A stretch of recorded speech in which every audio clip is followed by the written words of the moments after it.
Welcome in, college football fans. Welcome to Sunday morning coming down. We got to process what we just saw in week 11. We saw Michigan take down Penn State. We saw UGA absolutely blister Ole Miss. We saw Utah hang in there tough with Washington. We saw Tennessee get absolutely bludgeoned by the Missouri Tigers this weekend. There's a lot to unpack here, Mason. Welcome into the show. How you doing this morning? I'm doing good this morning. It's Sunday morning, and our dog survived another game and did so in convincing fashion. But overall, on the week, I thought that we had some really good football that was played. I think that we learned more about the playoff race and how conferences might shape out. And it was just another really good week for college football fans.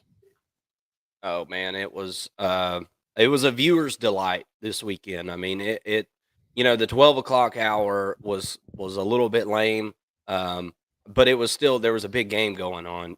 So regardless, there was football to be watched, and I didn't really run it by you about Sunday morning coming down, but it just seems like for some of these teams, it's a Johnny Cash style morning. Just kind of opening your eyes and. You're just like, oh man, did that really happen last night? Yeah. My goodness gracious. And it was a lot of fun. We all got to hang out and drink beer and watch college football. And you really can't ask for much more than that. Thank you all for tuning in. We're going to get to all those games. We're going to get to our reactions on all those games. We're going to re-rank the top 25 today. But first, I want to get into a piece of news that we've uncovered this morning, because we're not going to really go over the Texas A&M score, because I think that's pretty irrelevant considering the news that we got this morning, that it looks as though Texas A&M is prepared to move away from Jimbo Fisher either immediately or I guess maybe at the end of the year. So at this point, I wouldn't understand why they try to keep him through the end of the year. You might as well go with an interim, I would think. But nevertheless, that's what's being reported right now. What's your reaction to the Jimbo Fisher news? And maybe if you're like me, you're probably a little relieved. I'm about sick of this soap opera. It's time to move on. Yeah, weirdly, I think it's a $76 million buyout roughly, and it seems like this is going to be a mutually beneficial firing. So Jimbo, runs out with the cash bag, right? He's going to be well set. He was already well set, Yeah. but he's sitting pretty. He's doing all right. Insert Jimbo's TV era, I guess. So Jimbo's fine. He's financially going to be okay. And I feel like I'm relieved. I feel like Texas A&M should be able to hire a better coach. It's interesting to me, going back to what Jimbo did, and I'll give you a list of his records since he started in 2018 at Texas A&M.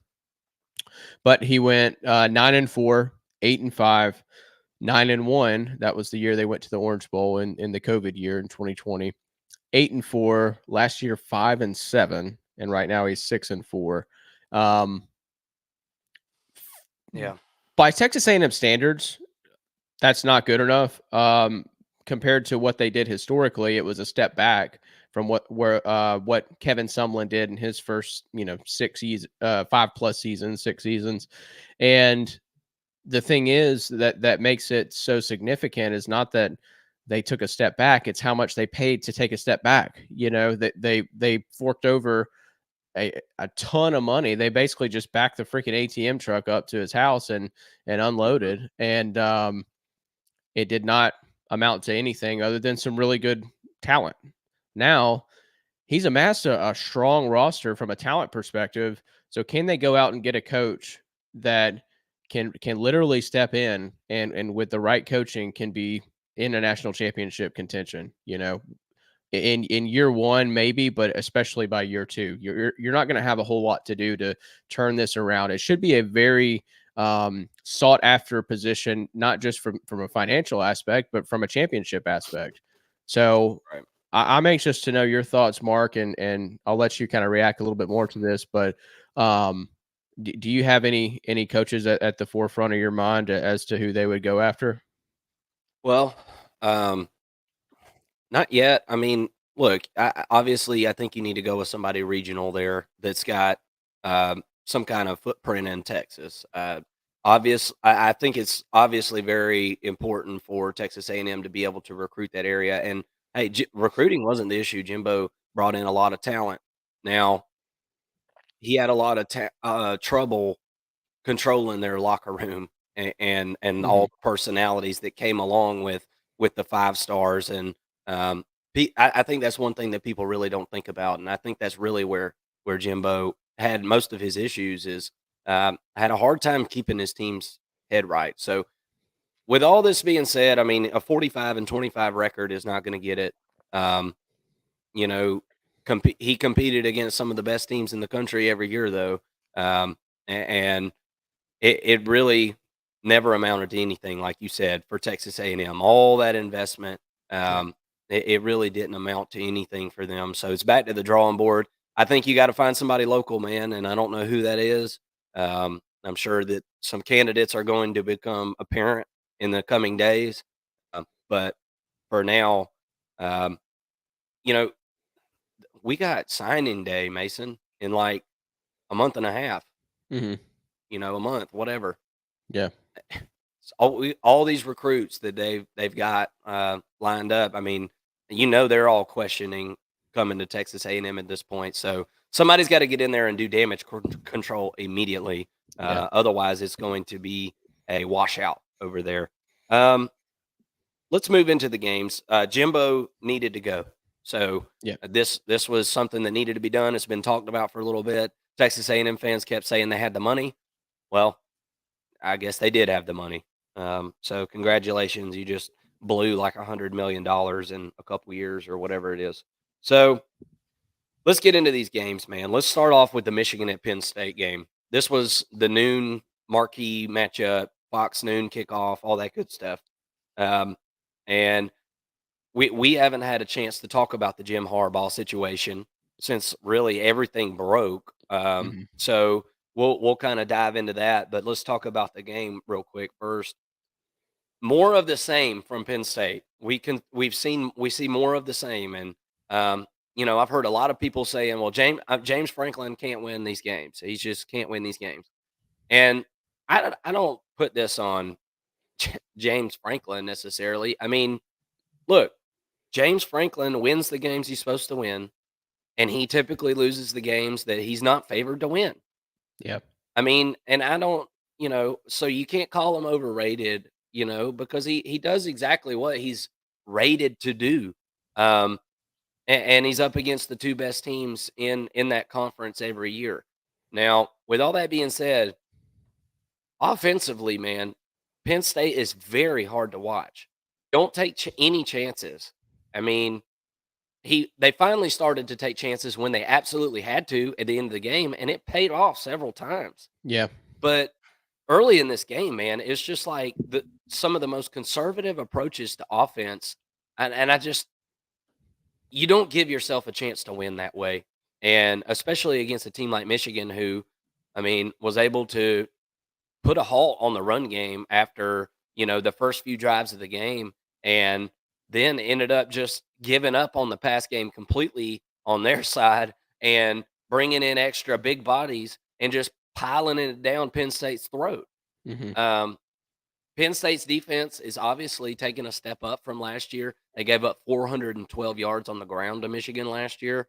So all in all, it was a better performance from Penn State this year against Michigan, but the results are really the same. There's no moral victories in that. So I understand why people want to point fingers, but until Drew Aller and this offense agree that it's time to take some chances, they're just limiting themselves, and it's extremely hard to watch, not fun to watch, um, and it was kind of disheartening to see Michigan be able to cram it down their throat as JJ McCarthy only threw the ball 8 times. I think he was 7 of 8 Mhm.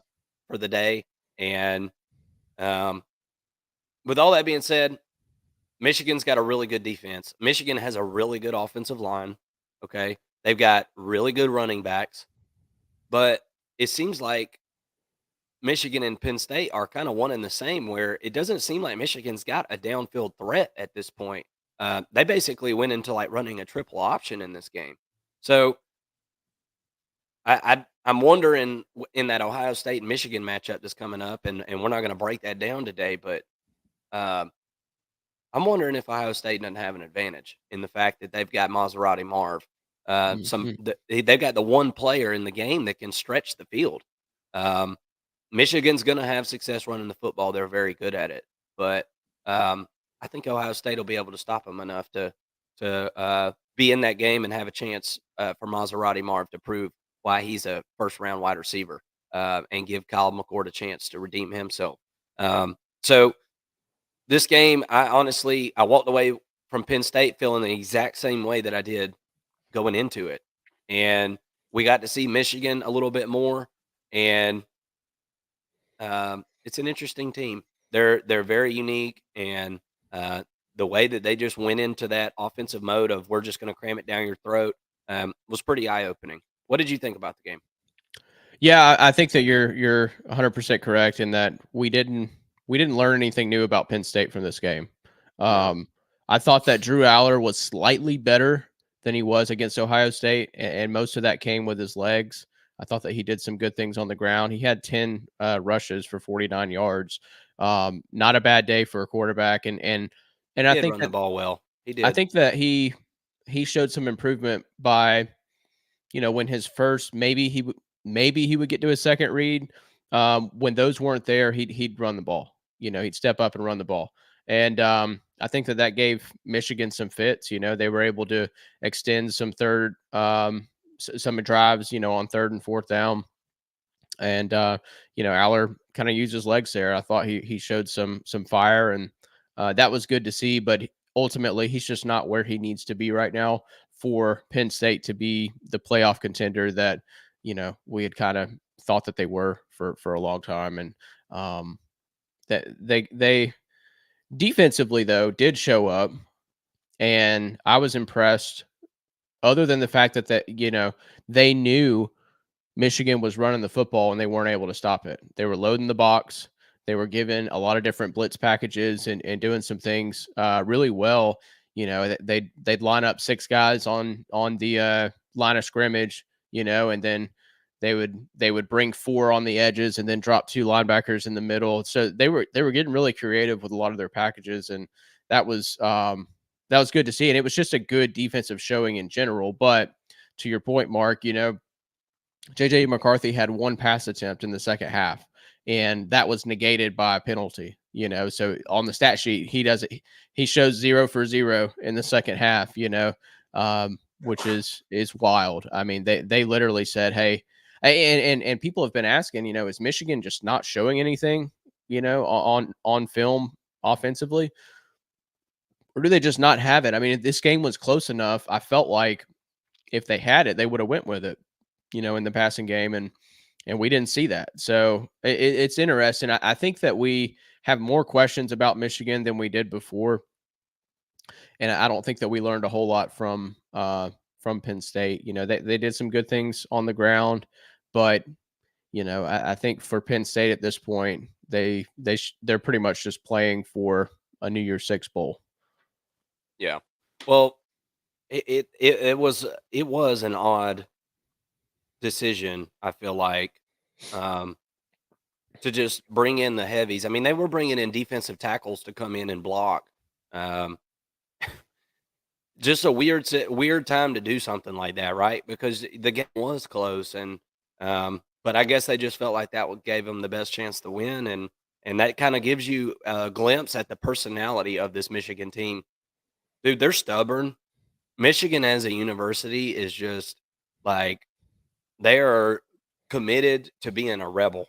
I mean, they're going to do it their way, the Michigan way, Mhm. and if you don't like it, you can get your Michigan self right up on out of there because they I mean, it trickles down from Harbaugh, and so let's get into him a little bit. As everybody knows at this point, Harbaugh was suspended by the Big 10 for the remainder of the regular season. He is allowed to work with the team during the week, but not allowed to be on the sidelines. So they had an interim coach for the game, and he was extremely emotional and um, obviously really enjoyed himself out there coaching the team and good for him. I mean, that was a great opportunity for him to showcase himself and he'll probably be coaching somewhere, head coaching somewhere, because of it at some point in the future. But um, Jim Harbaugh is suspended, like we said. I'm expecting there to be some type of appeal, but I just want to kind of touch on this, and we're going to keep moving with the reactions. But I've heard several people say that this is ridiculous, specifically Desmond Howard on ESPN. His take on this was absolutely, in my opinion, just heinous. And, you know, what why should he not be suspended? I think he should be suspended from weekly activities with the team. I think that it's ridiculous that he is able to be with the team. Folks, there is a big difference between teams sharing signs amongst one another and you sending a spy kid over to walk around on somebody's sidelines with glasses and a freaking mustache or something, wearing sunglasses at night that blink with a recording light in it. Yeah. Okay. Are you kidding me? If you can't see the difference between those two things, then your eyes are wide shut. Okay. There is a big difference, and it's cheating and it's friggin' wrong. And other teams ain't doing that. And if they are, they're about to get busted because there's going to be a big probe into this NCAA wide. So I don't care if it's freaking University of Georgia. If Georgia was doing this, I'd say the same damn thing. It's wrong. It's cheating, and you can't do it.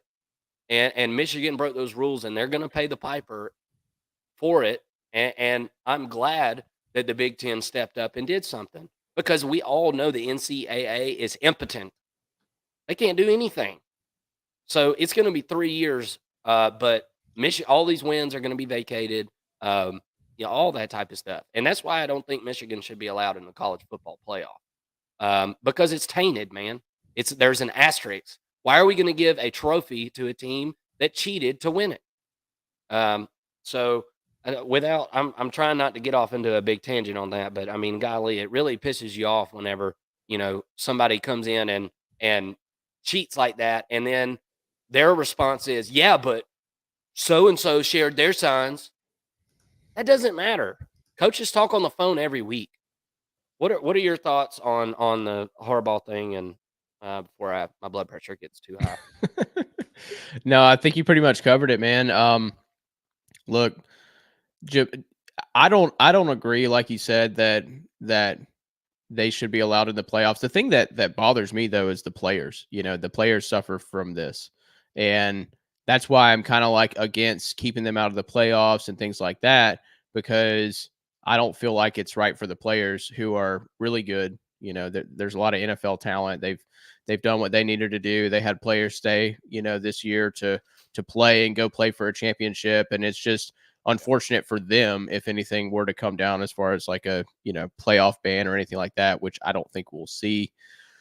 um you know Cheating is cheating, like you said. There are levels to this, and you know Michigan kind of took it to another level when it comes to sign stealing, and a level that's banned for a reason.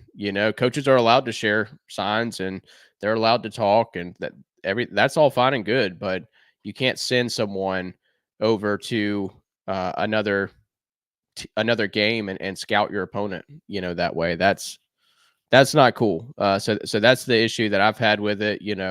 we've put an asterisk by every top 25 ranking that we've done with Michigan up to this point, and that we feel pretty strongly that there should be some punishment. I think that the punishment should go, and Reese Davis said this on College Game Day, but I think it should go to recruiting. There should be some recruiting bans and limit the number of scholarships they can give out, or limit the amount of players they can have on campus, because that's where it's really going to hurt. Suspending Harbaugh for a few games, that's not going to do much. The name of the game in college football is recruiting. So if the Big Ten would have put some sort of ban on that, maybe that would have been a little bit of a harsher sentencing than you miss the rest of your regular season, where I mean, really all you're telling me is that Michigan's not going to have the same coach give a pregame, halftime, and postgame speech, and that's about all that he's doing at this point. Come game time, right? He's already prepared the team. He's doing all the practices. He's allowed to be there for practice with the team and all. So not a whole lot changes other than who's going to address the team pregame, halftime, and post game. So I don't think that it really has much of an effect, like honestly, on the game. And they it asked obviously Mark didn't. Stoops. Did you see the Mark Stoops interview on SEC? No, I didn't. Okay, so they were asking him, if you had to choose either being with your team the week leading up to the game or on game day, and he said that without a doubt it would be the week leading up to Yeah. the game. And he said because that's when everything's installed, the attitude about the game is installed. By the time game time kicks off, all that stuff's done. Yeah. It's time to execute, and that's it. So, yeah, more and more keeps coming out about this story, man. And we got the whole vacuum cleaner business thing. We haven't even been down that avenue. Um, and I swear to God, we need to make a T-shirt, some kind of Michigan vacuum repair T-shirt, and sell that bad boy, because that would just be great and grand. But look, I don't revel in this. I'm not happy that this happened with Michigan, but at this point, the way that some of these Michigan, and it's not all of them, but okay, but the way some of these Michigan fans are acting, like, yeah, but so and so shared our signs with. Okay, coaches can talk. You can stand on the sideline and steal a sign. Yeah. Okay, it's just like being on second base in baseball. And if the catcher ain't changing his signs, guess what? It's fair game. Okay, that's fair Hmm. game. But whenever you go all Houston Astros on us and you start recording the crap, then you've crossed the line. So Yeah. that's where we're at. We're not talking about a coach calling another coach and telling them a sign. And furthermore, change your signs, or put speakers in the helmets so we can not worry about cheaters like this. All right, let's get into the reaction. That's our Harbaugh thing. We've been needing to do that. So let's get into this thing. We talked about Michigan, Penn State, 24-15 final score. Michigan wins. We've got let's go into Utah and Washington. 35-28. Washington ends up pulling out the victory. But man, the pig farmer showed us some glimpses of maybe what could be of Hmm. Bryson Barnes at Utah, because for about 10 minutes there, homeboy was Superman. He took them down 4 drives in a row, scored 4 touchdowns there. I believe it was in the second quarter, and in the first half. Man, Washington did not have an answer, and there was some things that bounced, I guess, Utah's way, some brain farts, if you will. What the Washington player drops the ball before going into the end zone, and it ends up being a safety. Like, what what are we doing? Have we not all seen the highlights from this happening over the last few years? It happens 3 times a year. Somebody does it, and Yeah. it makes absolutely no sense to me. Why are you trying to drop the ball as quick as possible? It is not a hot potato. Make sure you get it through the goal line, kids, when you're scoring touchdowns, because that's pretty important. But Washington's defense steps up and wins this game for them at the end. They get Mhm. the interception, close the game out. So, in a way, you Washington fans were on my ass all weekend, right? Um, because we thought that this game would be close. And guess what? It was. But Washington did do some things well that I think are promising. Penix started off rough and he ended up figuring it out. Did he have Mhm. his best day statistically? No.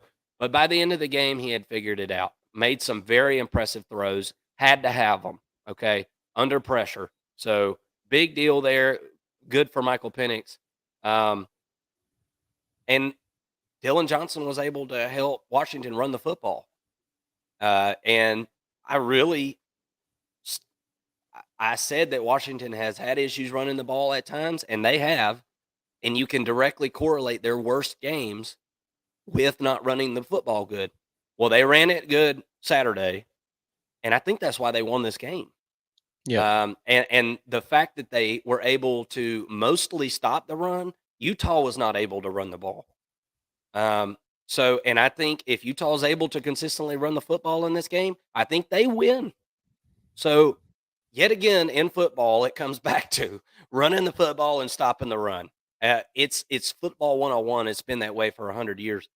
What is your thoughts on this game? Washington, like I said, gets the victory 35-28. A victory is a victory, and this was a good one. Yeah, it was. I thought that Dylan Johnson proved to be kind of the catalyst in this game once again. He goes over 100 yards for the second week in a row. Washington's starting to figure some things out in the run game, right? It's one thing to do it against USC, it's another thing completely to do it against Utah. And really in their biggest games, Johnson has stepped up. Against Oregon, he had 100 yards. Against USC, he had 256 yards. And last night we saw that against Utah, he had 104 yards. So when they've needed him, they've been able to go to him. And against Arizona, he had 91 yards, almost had 100 yards there as well, Mhm. and 2 touchdowns that day. So Johnson has been a bright spot for Washington. I think that they're starting to figure some things out as Penix kind of has this come to earth little stint here, over the past few weeks. I mean, he's done some nice things. He had, a good game against USC and all, but he's starting to, And we see this all the time. Stetson Bennett last year yeah, went 3 games without throwing a touchdown in a row. yeah, Like, I mean, we see this happen. So it doesn't mean that Washington can't be successful, and that's never what we said on the video last week, but you know right. how people take it the Well, wrong way. going back to our preview, I did pick Utah to cover, and I didn't say it's because I think that they're just as good as Washington, right? And it was never meant to be taken that way. What I said is that Utah finds a way to create chaos, and that's what happened. That's what it took in this game for them to Yep. stay in it. And Bryson Barnes, I said, has been showing us that he's a better quarterback than we thought he was, and he played, above his potential. I think to this point in the season, and I think that we're starting to see kind of who Bryson Barnes really is, and that's very promising if you're a Utah fan, because I think limiting Washington to 35 is a pretty good day. I think that they would Great. they would Yeah. like to they'd like to have a touchdown come back or something like that. But it's been pretty consistent with what Utah's done against these elite offenses. In the mid 30s with Oregon that they gave up, USC and Washington now. So they've been pretty consistent on defense, and they're just a notch behind this year than these top teams in the Pac-12, but still a really tough out for any opponent.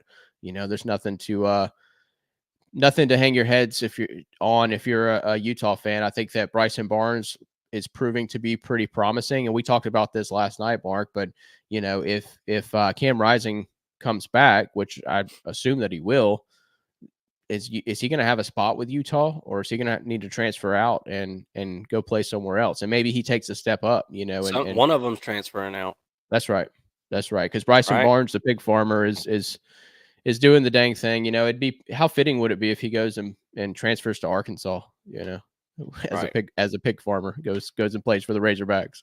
Yeah. Uh, No kidding. No kidding. Great game. Thoroughly enjoyed that game. yeah, That was a really good one that we had.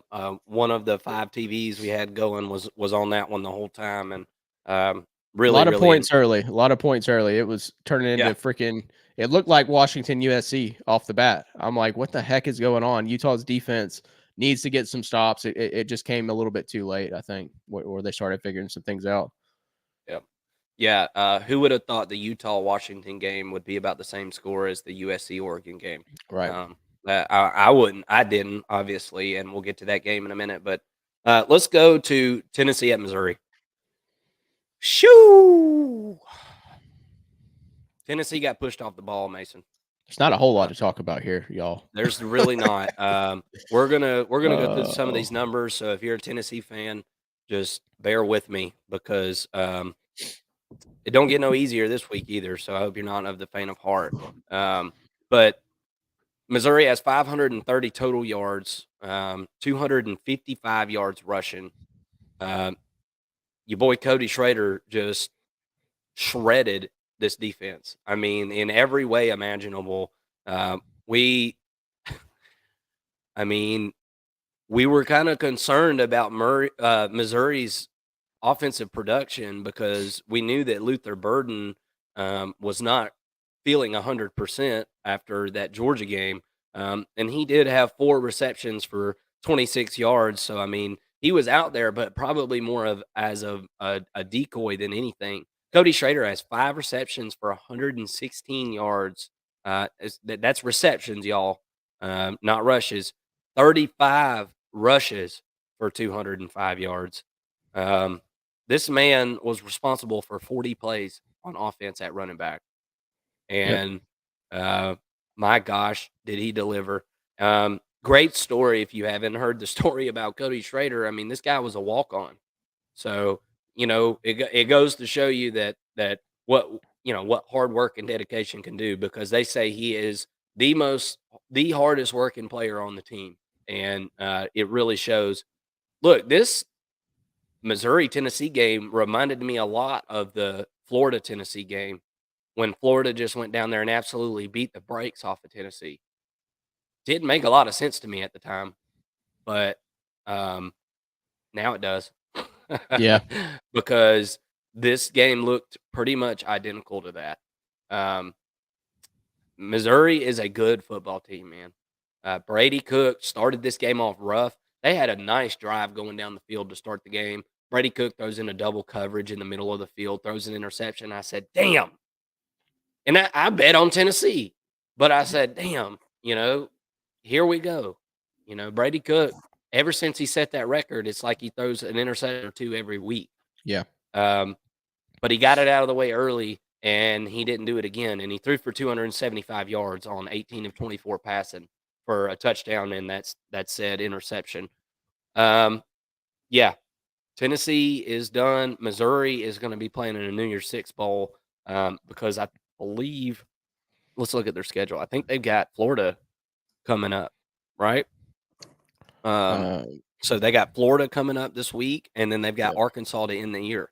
Yep. So, I don't see Missouri losing either one of those games. It's looking like a 10-2 season for the Missouri Tigers. Really, really good year for Eli Drinkwitz, and I think it was right on time.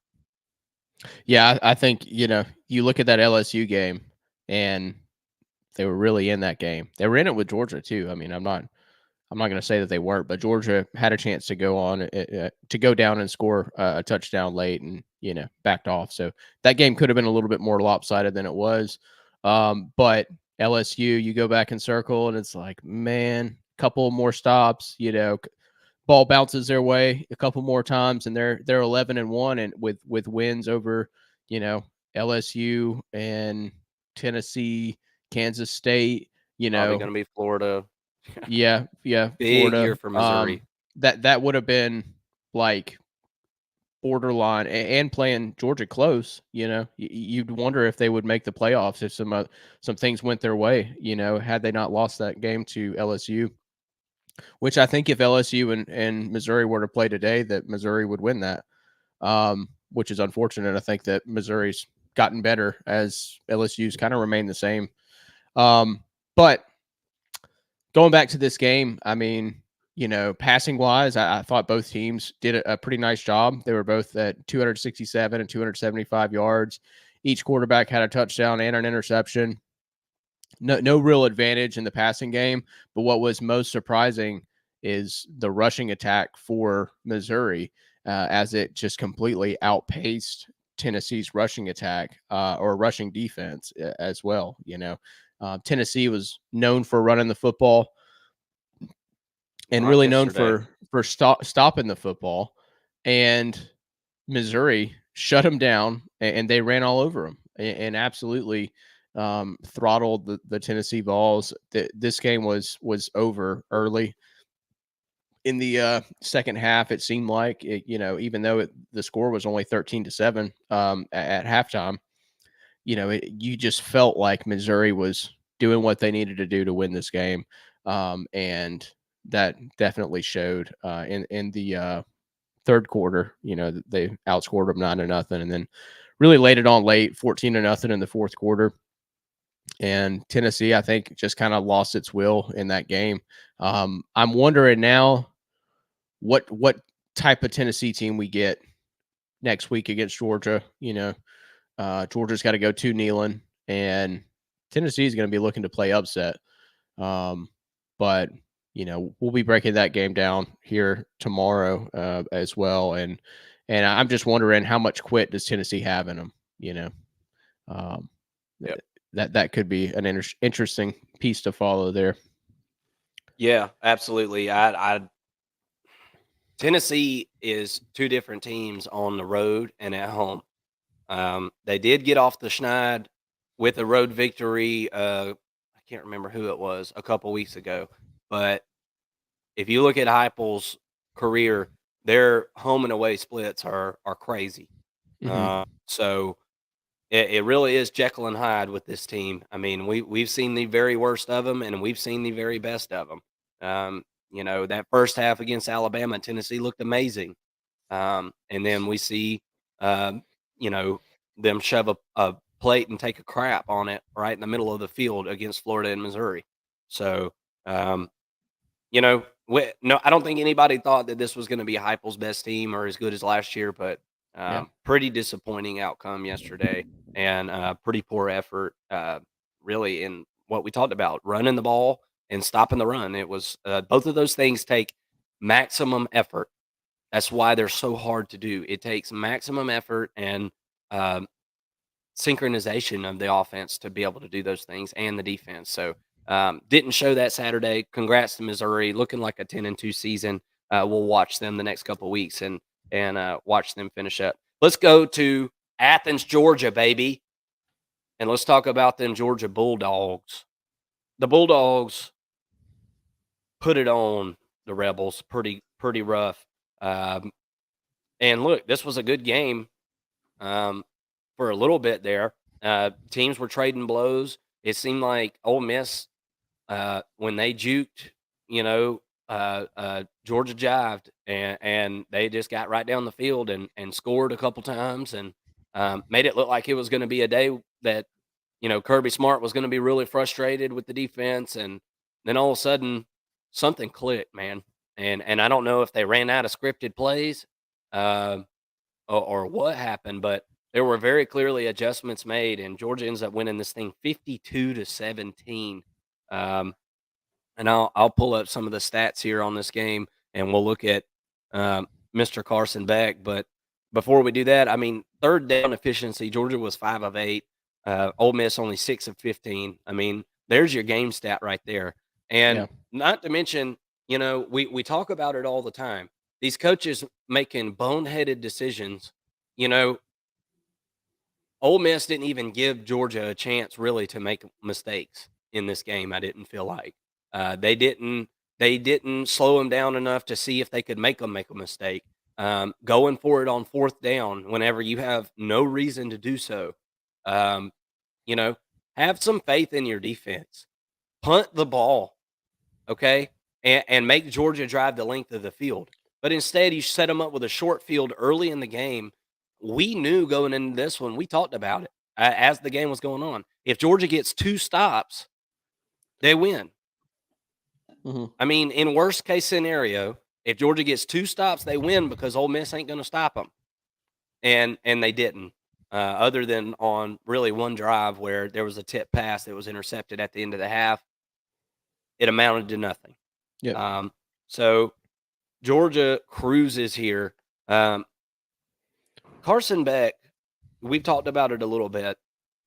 This guy is sharp as a tack. We've yet to see him have a bad game as a player.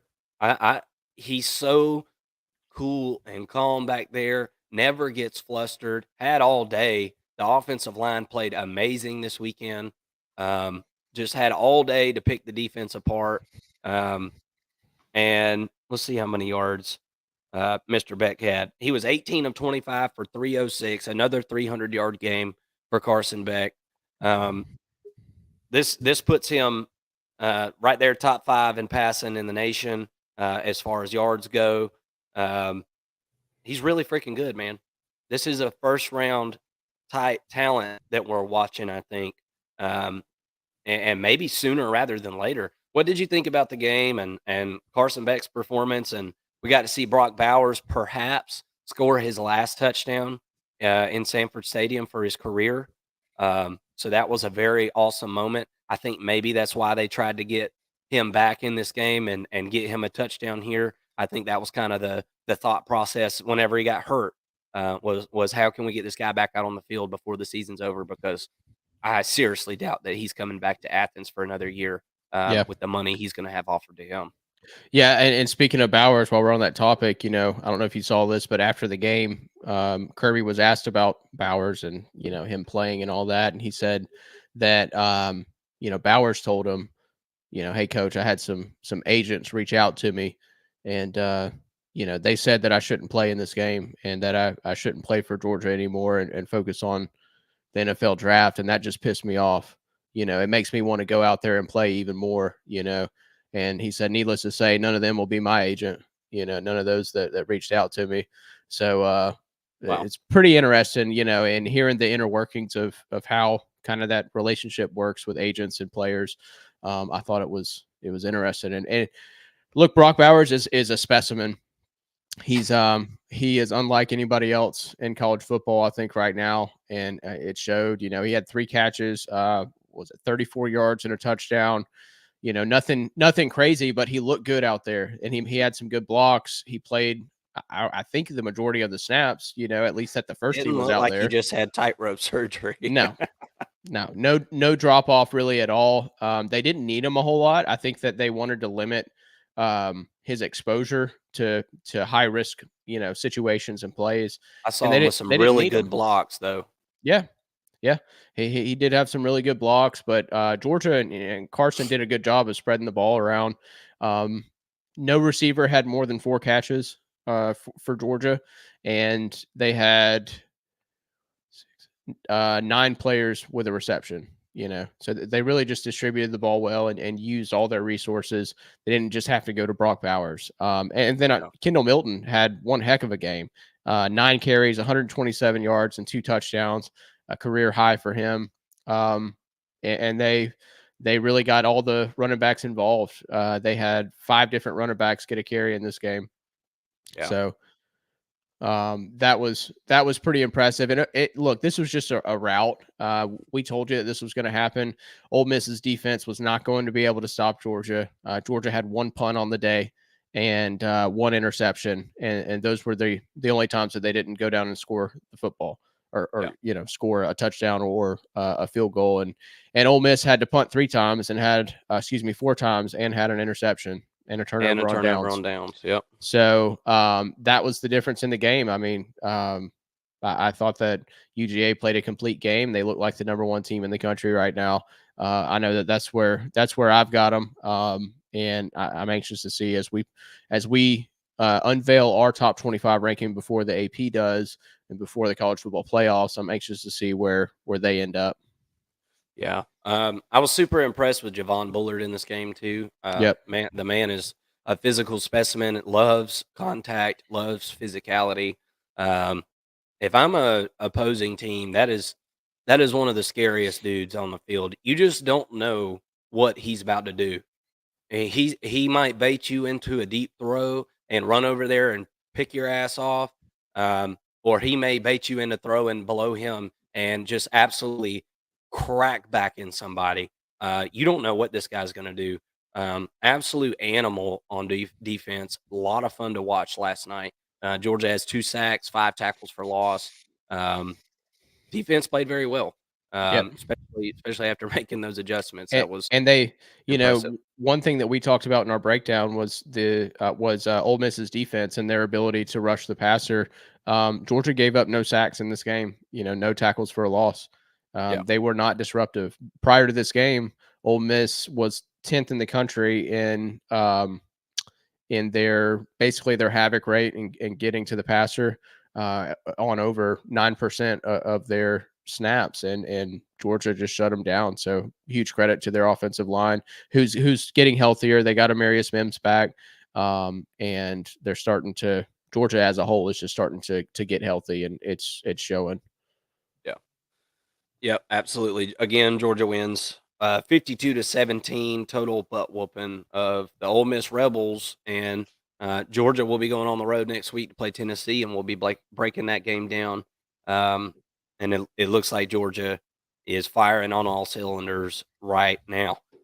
USC at Oregon. This game was on late last night, and I have to say it kind of disappointed me a little bit, um, especially in the second half. I mean, you tune into a late night Pac-12 USC Oregon game because you want to see some damn scoring, Mm-hmm. right? And who had both teams below 40 on your bingo card? Yeah. Because if you did, you just won big. Um, I did not anticipate this one being as low scoring, considering I had bet on the over on this game that was in the 70s. Um, what happened with Oregon in the second half? I mean, I look, stats wise, 552 total yards, 4 and 9 on third down, good on fourth down. They were 100% there. Um, Threw it for a bajillion yards, ran it for 140. I mean, great. It was a good game. So I don't want it to be taken the wrong way, but I just really expected this Oregon team to be able to put up and manufacture more points on this USC defense, especially considering how many possessions Oregon got in the first half. I mean, and they were throwing the ball and scoring on 80-yard plays, to start the game. And did USC make adjustments to Oregon in this game that Oregon couldn't figure out? I just couldn't quite figure this one out. What was your thoughts on it? Well, first of all, I thought it was weird that on their second touchdown, they decided to go for two. So sick of it, man. What We is keep that? talking about it. What the are you doing? Because now, by the time they get to their third touchdown, well, now you got to go for two again. They missed that one. So now you've left 2 points out, you know. Yeah. I don't understand that at all. I hope that I didn't, stick around and watch his post game interview or anything like that. I hope that he was asked about that and scrutinized about it as he should. But the whole first half, I mean, Oregon scored on every drive that they had. They had a touchdown, touchdown, touchdown, field goal, and then on their last drive, they had one play, and I think that they just kneeled it on that play. But then they got the ball to start the half, scored another touchdown, and then they had their first and only punt of the game. So it was. I'd like to see the time on this game. I was having trouble finding it, but it must have been a pretty quick game because based on the score and and the number of possessions and all that, I mean, I thought that Oregon did about what I expected them to, but I thought that they would have had more possessions in total. They could have scored late at the end of the game. They had a 7-play 21-yard drive and took 3 minutes 44 seconds off of the clock to end it and just seal the win. But I mean, it seemed like the game played very fast. Like there was not as much time in this game as usual. Just kind of looking at it, and And credit USC. They showed a lot of fight. I thought that we'd see a lot more quit out of them, but they seem to like really stick around in this game and want to play well. Caleb Williams had some really, really nice Heisman moments, but ultimately I thought that Oregon did a good job of shutting him down and keeping him pretty well contained for the most part. And I was I don't want to say I was impressed with Oregon. I thought that they, in the second half especially, could have played a lot better, specifically on defense. I thought that they allowed a little bit too much, you know, allowed Caleb to kind of get out too much, and they couldn't quite bring him down to the ground. They created some havoc, but they couldn't quite get him down. So I'd like to see a little bit more of that, and getting the tackles for a loss and things like that they might have missed. They had 5 tackles for a loss, 3 sacks on the day, and I just expected a little bit more out of their defense from a havoc rate, perspective. But offensively, I thought they had a pretty good outing. They had one punt and 1 missed field goal.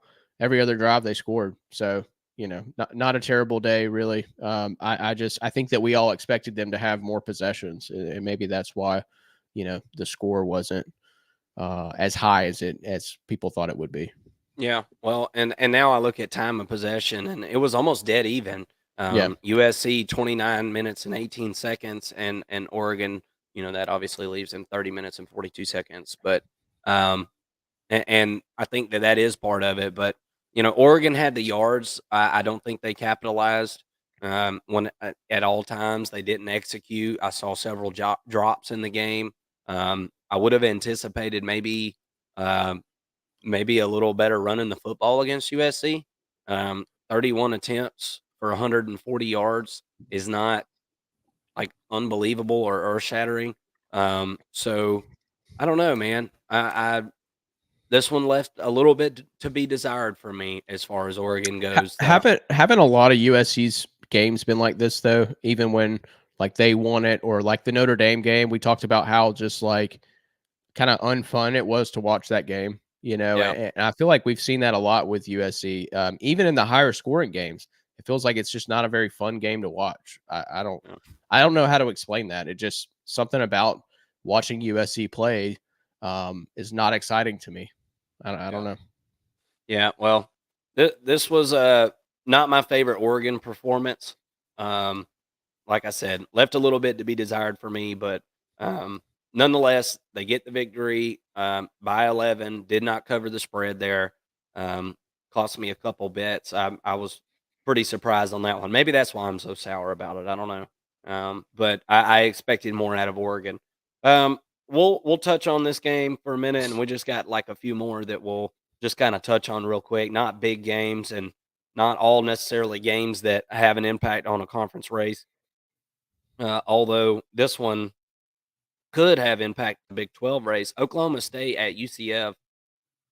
UCF beats down Oklahoma State 45-3. I mean, what the absolute hell happened here? How can Oklahoma State, and look, they're still tied for the lead and have the tiebreaker in the Big 12 for that second spot. Yeah. Um, but now there's no room for error. And I believe they have Houston and BYU left on their schedule. So we're going to be watching intently the next couple weeks as Oklahoma State is going to try to make their way to that Big 12 championship. But Oklahoma's dead on their heels now. They have the same amount of conference losses. Obviously, Oklahoma State has the head to head. Mm. What the hell happened in this game? I mean, this first of all, we saw him get down. We were watching this game together. We saw him get down, and then the rain poured down there, and it was almost just like sealed the game with Yep. Mother Nature. Yep. Okay, just made it almost impossible there for a little bit for Oklahoma State to try to come back. They were still trying to throw the ball. They were out there in a rainstorm trying to throw the ball because they were desperate.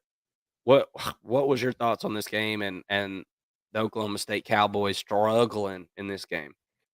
Yeah, the main thing was Ollie Gordon only getting 12 attempts for 25 yards, and Obviously not healthy. Can't be. yeah, he was in and out of the game, not healthy, trying to do what he could to play, but he was mostly out there as a decoy. Wasn't even doing a great job blocking. Um, it was, I think that was the difference in this game. Ollie Gordon was a godsend to this program, and when you limit the entire team in their one player, it shows, and I think that's what we saw there. John Rice Plumlee had a pretty good game, 11 of 18, 299 yards, three touchdowns, and he's one of those players that is super athletic. He can kind of take over a ball game if you give him the space to do so, and that's what we saw. I mean, to me, he's not like an NFL talent or anything like that, but he's a Jag plus, for sure. And they're definitely better with him than without him, as we saw earlier in the season when they didn't have him. UCF is starting to click. I think. Look forward to them. Continuing to play well. They've got Texas Tech and Houston to finish out their regular season. Texas Tech's going to be a pretty tough game, but they could easily win both of those games if they keep playing like this. I mean, Yeah. I don't want They've to take played too some much. close games too this year. I mean, Could have beat Oklahoma. They've had some close ones. They went on that 5-game losing streak, and everybody just counted them out. But in that 5 games, okay, they lost close to Baylor, but they lost to Kansas State, Kansas, Oklahoma, and West Virginia, all teams that are playing really well. So I'm not taking anything away from UCF because of those games. I mean, they should have lost all of those games except for maybe Baylor. They probably should have beat Baylor, and they lost by 1 point. Um, that doesn't make them a bad team. But they could finish with a 4-game win streak at this point, and they'd have a pretty successful opening season in the Big 12, I think, by their standards and Gus Malzahn's standards. I think that they're looking pretty good, ultimately, and I like what they did in this game. Again, almost 300 yards in the air, 293 yards rushing. That's really kind of what sealed it for them. I mean, you get over 200 yards rushing, you're probably going to yeah, win that game. But they needed it. You would think that with all the rain that was coming down, that would play into Oklahoma State's favor, but UCF is a hard-nosed football team. Gus Malzahn loves to pound the rock as well. So hmm it really kind of fed right into what they wanted to do. And I wonder how much Oklahoma State might have been kind of looking ahead. And, you really can't do that against UCF in the bounce house. There was just too much energy there, apparently. And they got behind too early. And, yeah. it was, Turn the ball over. They turned yep, it over 4 times in this game, yep, and as you touched on, the rushing differential was 241 yards in the favor of UCF. yeah. So 52 yards rushing for Oklahoma State, and that offense isn't going to get it. 277 total yards for the day is anemic. 2 of 12 on third down.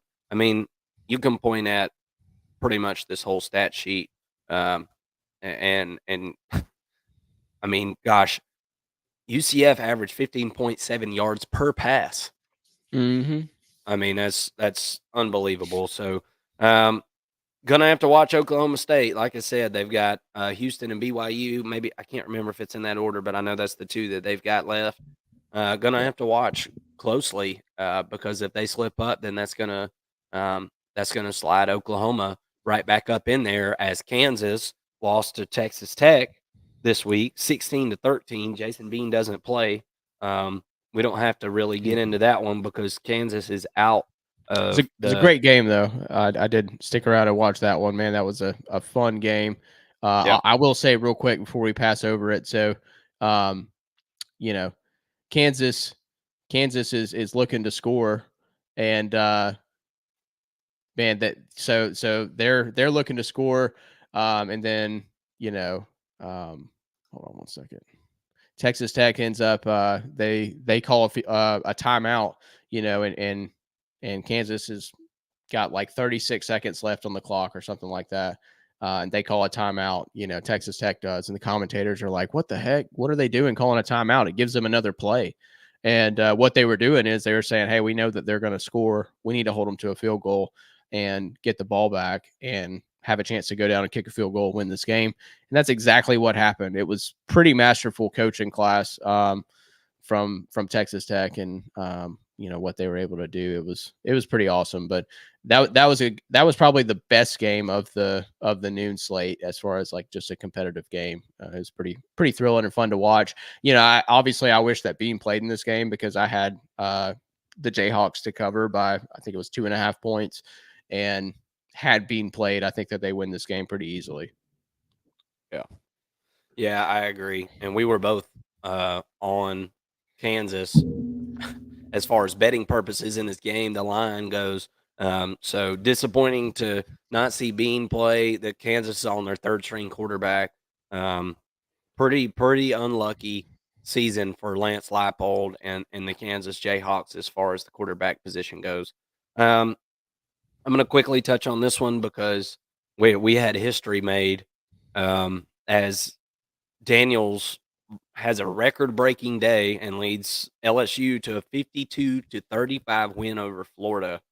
But the game was somewhat irrelevant. It was a good game for a while. LSU pulls away at the end, but the man of the hour was very clearly Jaden Daniels. He was 17 of 26 passing, 372 yards, 3 touchdowns, and no interceptions. But that is only part of the equation for Jaden Daniels, as he carried the ball 12 times for 234 yards, channeled his inner Mike Vick in this game. And I mean, my God, he was elusive. The Florida defense could not get a hand on him. The man was just unstoppable. Started the rushing off with like an 82-yard touchdown or something Mm-hmm. like that, and just built on it all day. Brian Thomas has 6 receptions, 150 yards. Malik Neighbors 6 receptions, 132 yards. Everybody ate. Big offensive explosion for LSU at home as they beat the Gators in the Golden Shoe rivalry. Yeah, that was awesome. An awesome outing by Jaden Daniels. He looked like a freaking gazelle out there, running all over Florida. Um, he looked very athletic. It was pretty impressive.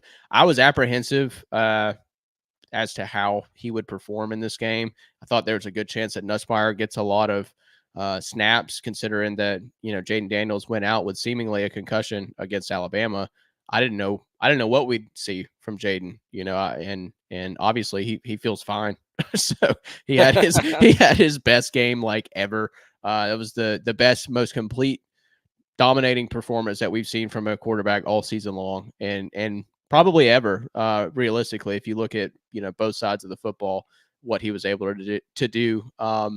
Didn't turn the ball over, accounted for 5 touchdowns, freaking nearly 700 yards seemingly. It was Yeah.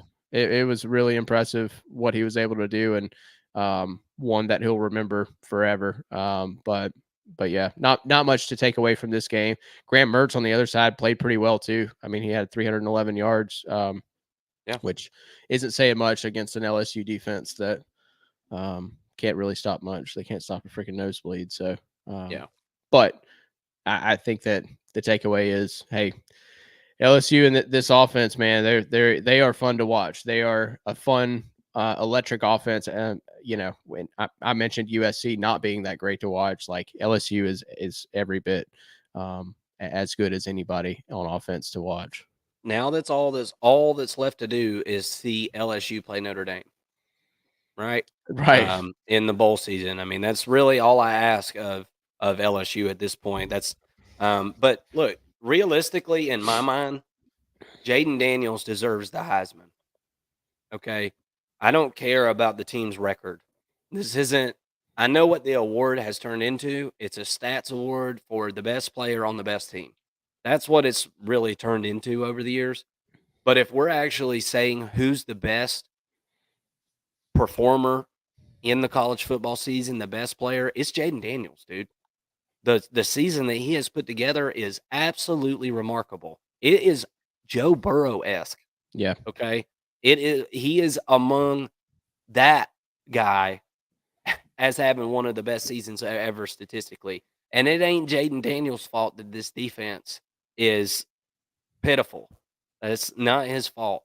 Um, so if I had a Heisman vote, which I don't, it would go to Jaden Daniels. And I don't care what their record is. He's the best overall player in college football this year. And he's on a stinker of a team.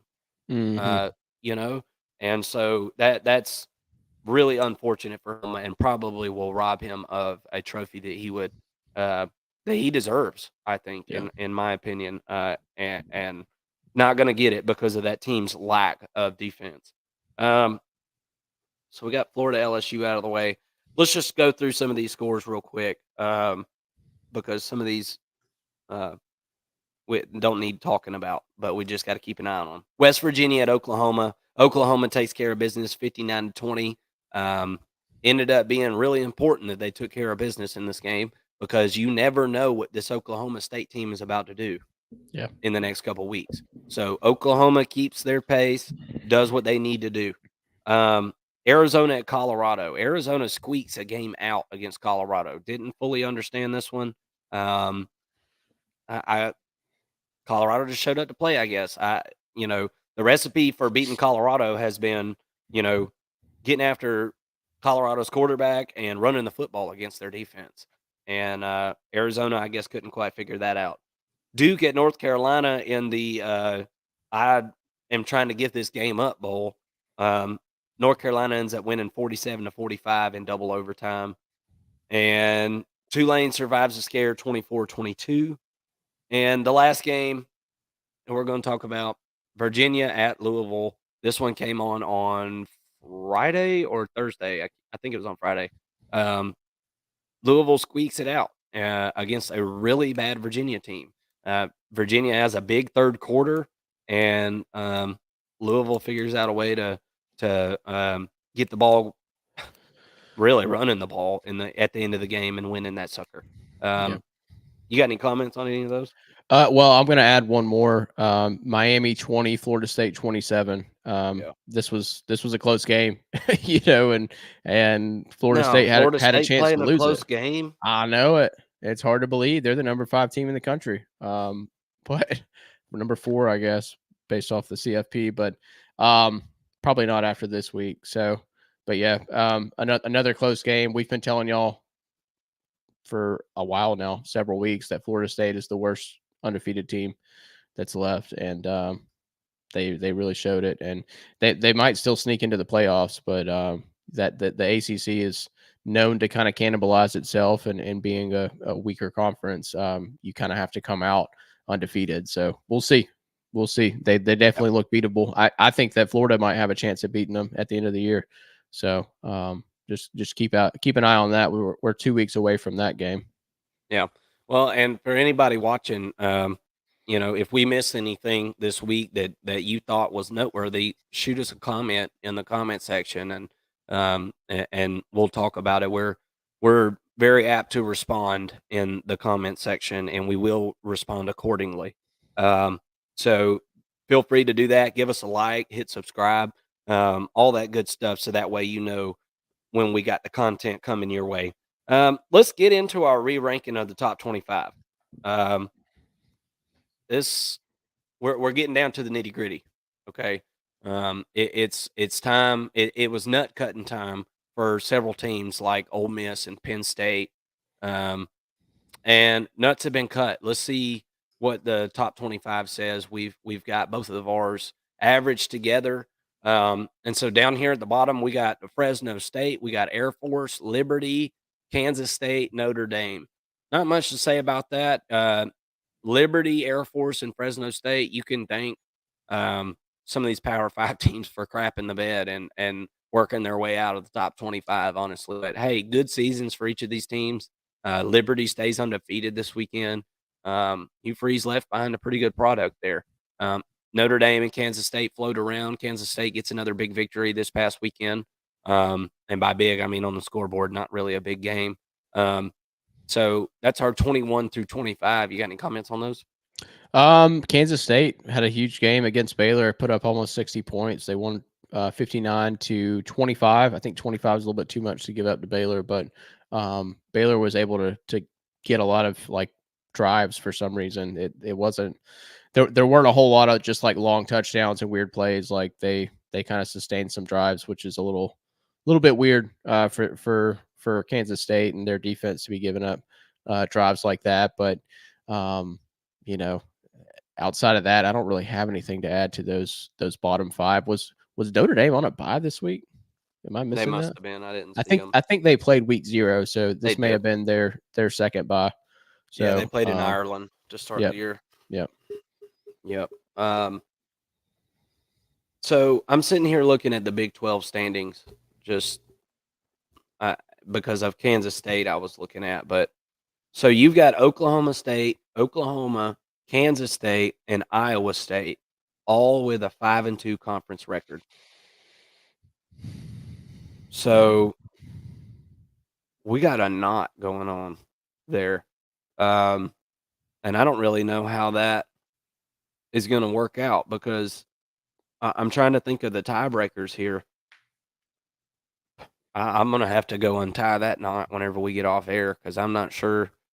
I'm not sure who's got it the head to head there. I guess Oklahoma is the one that um has got the head to head there. I'm With not Kansas sure. State specifically, Well, I mean Iowa State, Kansas State, Oklahoma State. So Oklahoma State we know has the head to head over Oklahoma, right? And then Oklahoma has the head-to-head over Iowa State, but they did not face Kansas State, and they won't face Kansas State. and they won't. Okay, Yeah. interesting. So, I think that the way that ESPN has it is pretty much how you can cut it for the most part. And Iowa State, they play Kansas State at the end of the year, so that'll kind of shake itself out. They've got Okay, Texas this week as well. So Iowa and State's probably going to be out of it. and Oklahoma's got at BYU and then TCU at home to end the year. Yep. So, I couple of really hope that in that race that Oklahoma State takes another loss. I think that the most deserving teams are Oklahoma and Texas to be in that Big 12 championship. That's the game that college football fans should be wanting, unless you're an Oklahoma State fan. But that's the game that we want. We want to see that rematch to see if yeah, Texas can get redemption and win out. If they are a top 4 team, then they'll be able to do that. So. But Oklahoma, they're the only team that I see in the Big 12 that's capable of beating Texas right now as well. yeah. Let's go into the next section here. Tied at 19, we got LSU and North Carolina. James Madison at 18, and then we got a 3-way tie at 15 with Oklahoma, Arizona, and Tulane. So all knotted up right there in the middle. Not too much to say about this group. I mean, Arizona was riding a hot streak. Maybe that seems to be cooling off, or Colorado just had a real good game plan for them this weekend. North Carolina shows their lack of defense is pretty appalling at times, just like LSU. And James Madison has had a great year, but banned from any bowl activities. But you know, consolation prize, you get to be in the first and long college football top 25 here in week 11. So congratulations on that. So what's your takes on these kind of these bottom groups, man? That was not the teams and the icons that I figured that we would be looking at uh, headed into week 12. Yeah, and I know a lot of people don't really get eyes on James Madison, but just looking at their stats, I mean, their quarterback had 457 yards. He was 33 of 37 for 457 yards and 4 touchdowns. Yeah. That is extremely productive. I know it was UConn, but to be that accurate, I think that the 457 is cool. Like that's a big stat, but 33 of 37 is outstanding. That's remarkable for a quarterback to do. No matter who you're facing, you showed accuracy.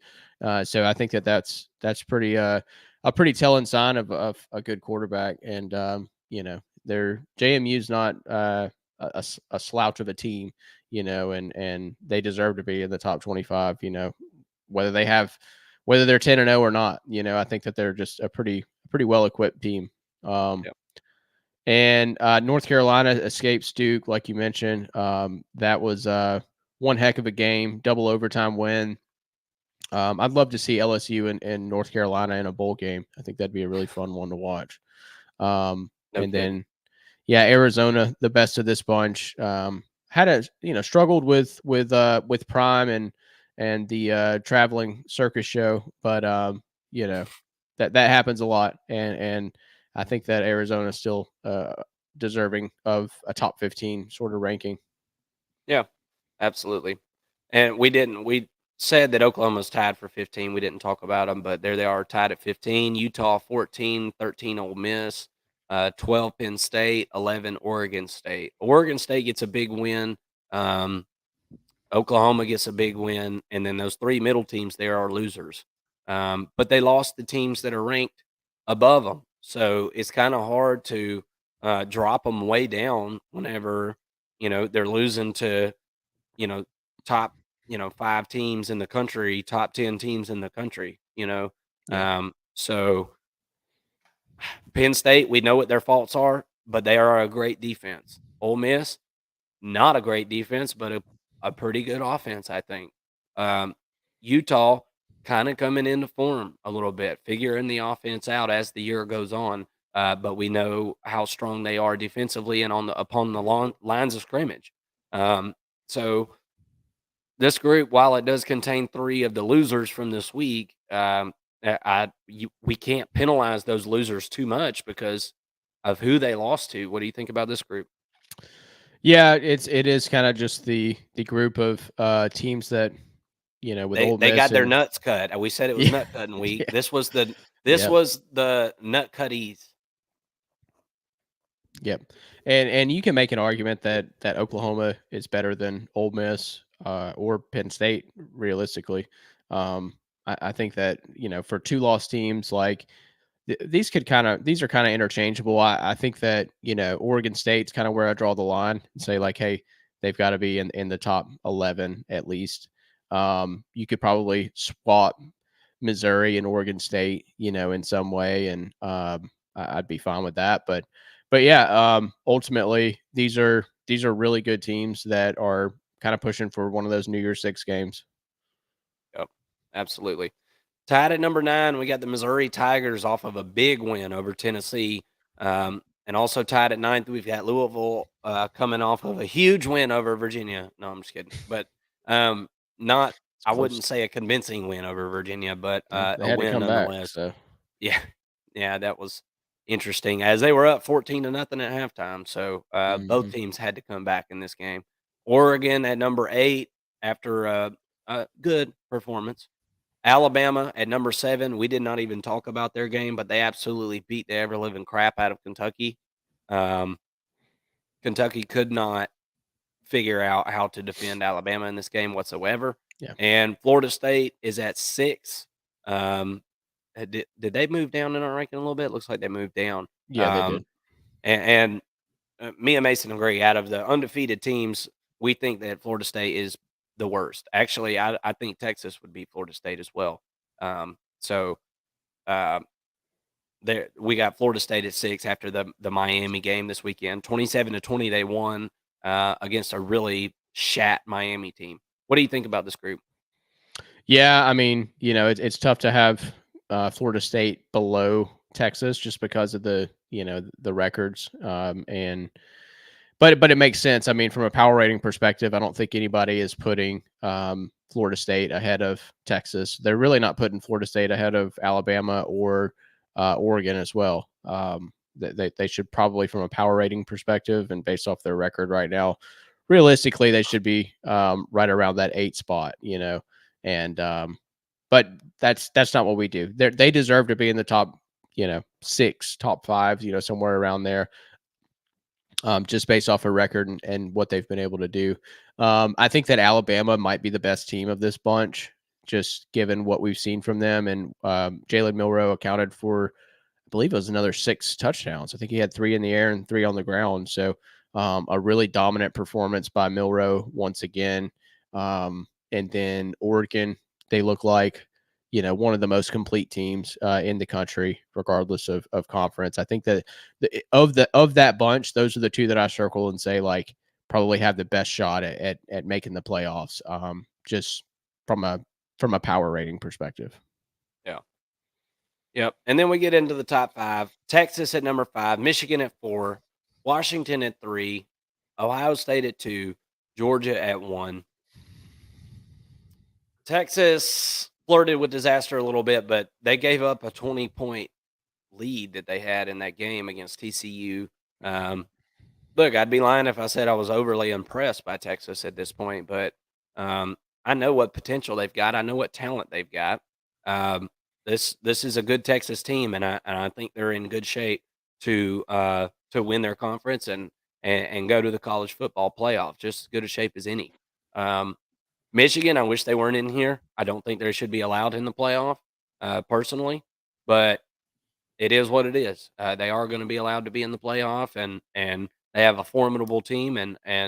Um, if we're actually just looking at football teams, not whether they deserve it because of a cheating scandal, yeah, they're a top 4 team in the country, and that's why we have them here. Washington, number 3. Washington showing some growth, as a lot of these good teams are. Georgia, Alabama, Washington seem to be maybe trending again. Washington, it seemed like, kind of went through a lull there. I think Michael Penix has, battled some injuries. I've heard Washington fans say the team was sick, yada yada yada. Okay, seems like maybe they're getting their sea legs back a little bit. Ohio State's got a big matchup looming with Michigan. We're gonna have another set of nuts cut, and we'll figure out which one it is here in a couple weeks. And then Georgia looked like the most complete team in the country this past Saturday. They just look like the all around best team. There's not a huge deficiency or weakness anywhere on this team. It doesn't seem like, but they're a prolific passing attack, a feisty defense led by a coach who can make some serious in-game adjustments. Georgia is as dangerous as ever, especially considering the field that surrounds them.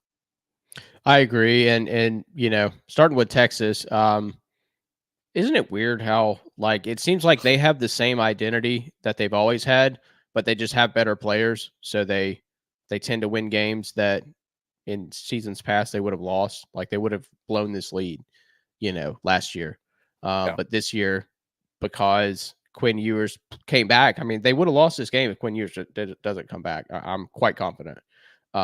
He had a pretty good game, 317 yards, 22 of 33, 1 touchdown, 1 interception. But I feel like the Texas team, like culturally, isn't that much different. But they just have better players. So I don't know, just kind of a weird look at kind of what they've been doing and how they kind of played with their food once again with TCU, and it almost cost them. So I'm definitely circling that number 5 slot with Texas and wondering like, are they a really good like playoff type team? I don't know. We'll see. Michigan, they handled business against Penn State. Didn't show much on offense. I'm questioning who they really are on offense. I don't think that they're just going to run the football against a team like Ohio State that's coming up in a couple of weeks. I don't think they'll do that against a Georgia or an Alabama if they face them in the playoffs. I don't think that that's going to get it against Oregon if they face them in the playoffs. We've got to see them start to pass the ball, and they've got to do it without elite pass catchers. They don't have that. It's very obvious, and so we'll see. They've got some tough games coming. I'd be interested to see if they even make it past Ohio State. And if they don't, if they lose to Ohio State, I think that they're out of the playoffs. I don't think that Michigan gets in with 1 loss with everything else unfolding the way it is so far. Washington, I thought they had a really good game against a tough Utah team. That's a top 15 team. And, Utah, they had some things go their way in this game, and they kept it close, kept it within a touchdown. But, ultimately, and we kind of, suspected that Washington was going to be able to win this game. But Utah did what they did and created some chaos and was in it late, again, only losing by a touchdown. So Washington deserves to be in the top three. They remain undefeated. It looks like they're on a crash course for a Pac-12 championship game with Oregon, and we'll see a repeat there. I really hope that's what we get at least. Then you got Ohio State, and I mean Ohio State.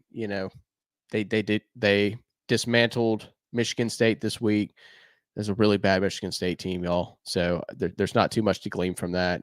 Realistically, we're not going to know much about Ohio State until the last week of the year when they face Michigan. So just hit the pause button on the Buckeyes for now, and Michigan for now.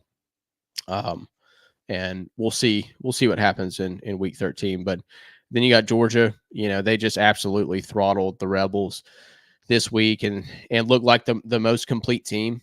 I don't know who's really going to doubt that. I'd be surprised if the CFP committee has anybody but Georgia at number one. I'd be pretty surprised by that, but we'll see. We'll see. That the AP poll has continued to have Georgia at number one, and CFP hasn't. So let's see if the top 10 win against Ole Miss was a good enough win to add to their resume to boost them above Ohio State in this case, and for them to claim the number one slot. I'm also anxious to see where Michigan falls in their rankings after they finally get a good win on their resume against Penn State. So that's just something to kind of look forward to. But for the rankings that matter, in the first and long rankings, this is what we came up with. Tell us what you think about this. Where's your team fall? Where are we wrong in this ranking? And what do you like about it? And what do you guys see coming in the future? Absolutely. So that's about it, folks. We got our reactions out there from our week 11, and that was one of the best weeks, I thought, one of the most entertaining. And we're going into a little bit more of a sleepy week in the matchups this week, but I suspect there's going to be plenty of close games. There's going to be lots of good football to be played. And that's about it. Mason, you got anything else? I think that's it. Stay tuned to the channel. We'll be releasing some videos here soon. Specifically some preview videos starting tomorrow. We should start to have some of these out. So it was another really fun week for college football, and I expect, like you said, Mark, kind of a sleepy week, but those tend to be the best. So let's see what happens in week 12, and y'all stick around to see our previews on the top matchups in week 12 coming up. Thank you all so much for watching. Don't forget to hit the like, hit the subscribe. Please subscribe. That helps this channel out so much. Just help us out by doing that real quick. It's free and easy to do. Thank you so much for tuning in, everybody. Have a great week, and we'll talk to you in a day or so. Thanks, y'all. Have a good weekend.